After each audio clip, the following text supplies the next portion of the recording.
क्यों मेयर का अनुशंसा? हमारे माननीय पार्षद 45 वार्ड में हैं, उनका अनुशंसा क्यों नहीं चलेगा कि आपका अनुशंसा चलेगा? आप देख रेख कीजिए। अगर वो विकास करें तो हम उनके साथ हैं, अगर विकास शहर की नहीं होगी तो हम उनके साथ नहीं हैं, हम उनका विरोध करेंगे, चाहे उसके लिए मुझे जो भी। जब डम्मी कहा गया तो आपको लगता है कि मुझे नारी का अपमान हुआ? आप खुद सोचिए कि आप क्या कर रही हैं। मेयर के चेयर पर बैठ गई हैं, लेकिन आपको इतना भी समझ नहीं है। मैं उप मेयर हूँ, लेकिन आज तक कोई भी ऐसा सवाल आया या कोई काम करना है तो मुझसे कोई राय नहीं ली गई। हमको कहते हैं कि ये विरोधी है, विकास नहीं चाहती हैं। मैंने उनसे वहां भी कहा था कि मैडम ये मेयर का चेयर है, इसका मान को आप बचाइए, हाथ मत उठाइए। लेकिन उन्होंने कहा नहीं, एक्ट में है तो मैं उठाऊंगी।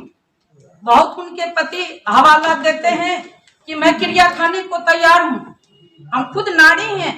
अगर यही उनकी मंशा नहीं थी कि बोर्ड में सिर्फ मेरा योजना पास हो, दूसरे माननीय पार्षद का काम नहीं हो, तो काली का मंदिर है और वहां जाके वो चल के मेरे साथ क्रिया खाएं। मुझे आज भी अपने देवी देवता पर विश्वास है कि मैंने उनको रोका था या नहीं। और कहते हैं कि मेरे हमको उप मेयर साहिबा विकास नहीं करने देती। यही बात है। और अगर वो चाहती हैं कि शहर का विकास, मैं नहीं चाहती। मैं आज भी जनता के साथ हूँ, आज भी मैं अपने माननीय पार्षद के साथ हूँ। अगर वो विकास करें तो हम उनके साथ हैं, अगर विकास शहर की नहीं होगी तो हम उनके साथ नहीं हैं, हम उनका विरोध करेंगे, चाहे उसके लिए मुझे जो भी करना पड़े। पूर्व में जब वो मेयर थे तो हमेशा पेपर में, आप पूर्व का पेपर उल्टा के देखिए कि वो लिखते हैं अपने, जब अपने काल में, कार्यकाल में वो हमेशा लिखते थे मेयर के अनुशंसा से। क्यों मेयर का अनुशंसा?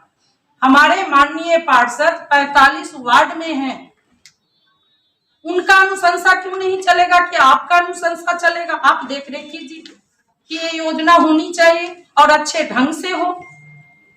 साल भर में रोड बनती है, टूट जाती है। क्यों टूट जाती है? उसको कौन देखेगा? आपको गाड़ी मिला हुआ है, ड्राइवर मिला हुआ है, बॉडीगार्ड मिला हुआ है, आप सिर्फ नगर आयुक्त को उठाते हैं और हमारे माननीय पार्षद से एक बार भी सवाल जवाब नहीं करते, नहीं बुलाते उनको कि आपके वार्ड में क्या दिक्कत है, और वार्ड का भ्रमण करके फिर आप ऑफिस चली आती हैं। कोई कार्यक्रम हो या ऑफिस का कार्यक्रम हो, सबसे पहले माला आपका पति पहनता है। क्या ये नारी का शोषण नहीं है? और जब डम्मी कहा गया तो आपको लगता है कि मुझे नारी का अपमान हुआ? आप खुद सोचिए कि आप क्या कर रही हैं। मेयर के चेयर पर बैठ गई हैं, लेकिन आपको इतना भी समझ नहीं है कि हम नारी का सम्मान नहीं, अपमान करवा रहे हैं। अगर उनको पीसी करना था तो घर पर करना चाहिए था, ना कि ऑफिस में बैठकर और पति को बगल में बैठा करके। कौन सा एक्ट कहता है, कौन सा नियम कहता है? मैं ये जानना चाहती हूँ आपके माध्यम से। हमारी जनता देख रही है कि कौन विकास चाह रही है और कौन विनाश चाहते हैं, कौन ऐसे हैं जो अपना विकास चाहते हैं। आज हमारे माननीय पार्षद को वही किया जा रहा है। 26 साइन दिखाते हैं, अपने आप से पूछे। मैंने कहा ना, काली के मंदिर में वो जाके क्रिया खाए कि 26 साइन उन्होंने कैसे करवाया? किन्हीं पार्षद के पति से, किन्हीं पार्षद के देवर से। भाई आप गलती नहीं होता है, वो इनकी सोच थी। हमारा आज भी यही सोच है कि हमारी शहर का विकास हो और खुलेआम जनता देखे कि बेगूसराय का विकास हो रही है। छोटा सा उदाहरण हम देना चाहेंगे कि हमारे मुख्यमंत्री साहब आए बेगूसराय में, बछवाड़ा में कार्यक्रम होना था, सारे लेबर गाड़ी चला गया बछवाड़ा काम करने के लिए। जब मैंने पूछा नगर आयुक्त से कि सर लेबर और गाड़ी नहीं मिल रही, क्या बात है, तो मुख्यमंत्री जी आ रहे हैं इसलिए बछवाड़ा भेजे हैं। जब वहां कार्यक्रम नहीं हुआ तो बेगूसराय आ गए। बेगूसराय का जहां जिस रूट से वो जाते उस रूट का काम हुआ और वहां एलईडी लाइट लगा दिए और वहां चकचका गया। पहले से बोल था तो कहा उन्होंने, दोनों पति पत्नी आपके माध्यम से, फेसबुक के माध्यम से कहते हैं मैंने विकास किया बेगूसराय का, लेकिन हमारे माननीय पार्षद ने 45 वार्ड के पार्षद ने 45 आवेदन से ज्यादा दिया कि मेरे वार्ड में ढक्कन नहीं है, मेरे वार्ड में बॉल नहीं जल रही, लाइट नहीं जल रही है, कृपया किसी लेबर को भेज करके, मिस्त्री को भेज करके इस पर ढक्कन दिया जाए, लाइट ठीक करवाया जाए। उन्होंने नहीं करवाया, एक भी वार्ड में नहीं करवाया। जब सशक्त की बैठक हो रही थी मैंने सवाल किया था, पूर्व से ये योजना पास है और ढक्कन पूरी रूप से हर वार्ड में नहीं लगा, आपने उस पर तहकीकात क्यों नहीं किया? अगर आपको विकास करना रहता तो अभी तक में जितने ढक्कन शहर का टूटा हुआ है पूर्व से ही उसका टेंडर हो चुका है, तो आपको ये तहकीकात करना चाहिए कि हमें जो है उस पर ढक्कन लगाना है, लाइट को ठीक करवाना है, वो आपने नहीं किया। लेकिन नए सिरे से हमको जनता को ये दिखाना है, तो जनता सब समझ रही है। आप चौक चौराहे पर लाइट को चमका दिए तो शहर मेरा चकाचक नहीं हो गया।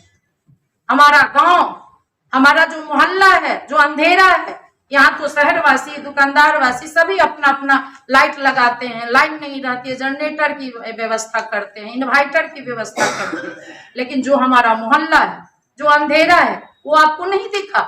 और दोनों पति पत्नी कहते हैं मैं शहर का विकास करती हूँ, दूसरे को दर्द होता है, ऐसा क्यों?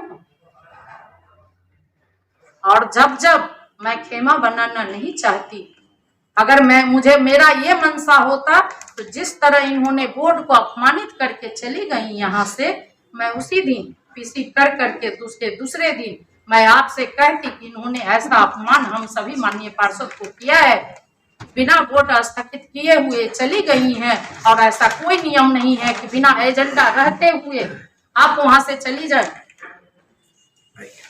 लेकिन आपने ऐसा नहीं किया, ऐसा आपको नहीं करना चाहिए। अगर खेमा बनाना रहता तो मैं कर सकती, आज उन्होंने मजबूर किया मुझे पीसी देने के लिए। उनके पति कह रहे थे कि ये शिक्षित हैं, बीए पास नहीं है, साक्षर हैं, वो बीए पास नहीं है, वो कौन होते हैं हमको पूछने वाले? वो तो समय आएगा तो दिखेगा। वो कह रही थी कि सारे मीडिया को बुला करके वार्तालाप कर लिया जाए। मैं आपसे भी आग्रह करना चाहती हूँ कि वो हो, लेकिन जब भी पीसी हो इस तरह का कार्यक्रम हो, आधा घंटा पहले हमें सूचना दे और इन्हें सूचना दे कि आज इस तरह का डिबेट होने वाला है, आप आइए। और मैं उसमें देखे तोता के तरह रटा करके 3 दिन रटाया गया, तो कल इनका पीसी हुआ। ये है डम्बी मेयर का पहचान। आपने उस दिन दूसरे दिन होके क्यों नहीं कहा?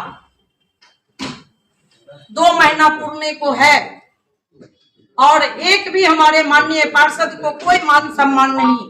जब भी सभा होती थी और इनका भाषण होता था तो हमारी मेयर साहिबा से पहले उनके पति बोलते थे और कहते थे कि पहले मेयर हमको, पार्षद हमको चुनते थे मेयर में, इसलिए हम पार्षद की बात सुनते थे। अब जनता चुनी है तो जनता की बात सुनेंगे।